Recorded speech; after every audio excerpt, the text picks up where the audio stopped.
Hello नमस्कार साथीहरू।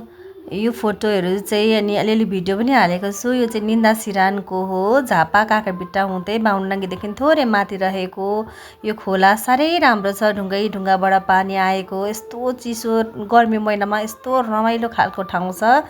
रमाइलो गर्न चाहने मान्छेहरूको लागि यो ठाउँ पनि मैले सेयर गरेँ है त। अनि थोरै उता झरना पनि छ।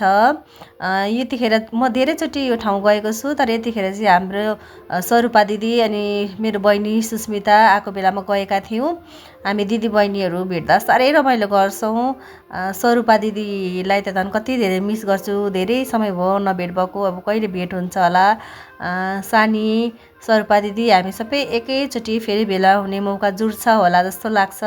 त्यो पल सधैँ पर्खिराखेको छु मैले।